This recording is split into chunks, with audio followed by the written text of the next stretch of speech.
After a 5-hour face-off, the first between the Congress dissenters and the Congress leadership on the lawns of 10 Janpath, it ended finally with Rahul Gandhi agreeing to work for the party as all desired. The 5-hour meeting between Sonia Gandhi, Rahul Gandhi, Priyanka Gandhi Vadra, the so-called rebels on the lawns of the Congress interim president's 10 Janpath home really marks the first move towards reconciliation after months of feuding and resignations. We're told from Sunil Prabhu, who is reporting on this meeting, that Rahul Gandhi, the former Congress president, agreed that better communication was needed, that the party needed to strengthen itself at the booth level. His sister, Priyanka Gandhi Vadra, the Congress General Secretary in charge of UP, talked about rebuilding the organization, taking care of grassroots workers.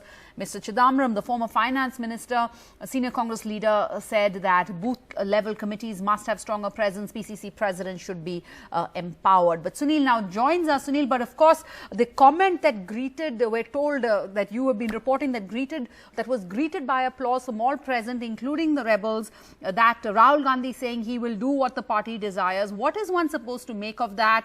Does this mean, should the speculation now again begin that the 50-year-old will return as the Congress president, because the party still has to elect a chief in this new year?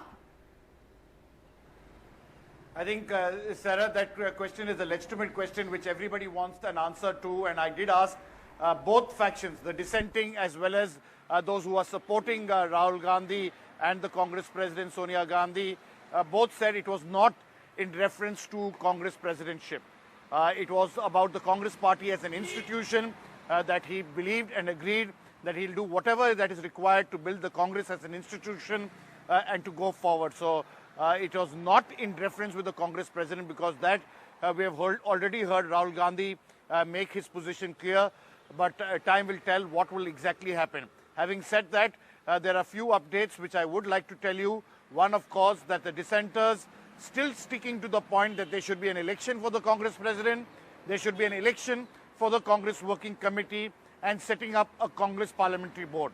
Why? Because as you said, there's a need for inner party communication, there's a need for policy formulation, and as Mr. Chidambaram pointed out, that there's a need for a parliamentary board. And then goes on to say how it should not be general secretaryship centric, it should empower the PCCs, there should be booth-level committee meetings. Of course, Rahul Gandhi did retort and say what has happened in the state of Tamil Nadu, where the DMK is actually running and the party is just an adjunct in that state. For example, also retorting to Mr. Kamalnath about what exactly he says he's the chief minister, but the state is run by RSS-led officers. So it's in that context that he did have his say on many matters. And as they said, the gloves are off, they were cordial discussions, but yet I think somewhere down the line there are still issues which need to be sorted out. It will take time, but definitely the fact that the face-off for over 5 hours taking place in a most cordial manner has set the ball rolling, something in a sense which should have been done much earlier, but ultimately 4 months late, but better late than never, Sarah. Better late than never. Thanks, Sunil, for that update. We'll come back to you for more.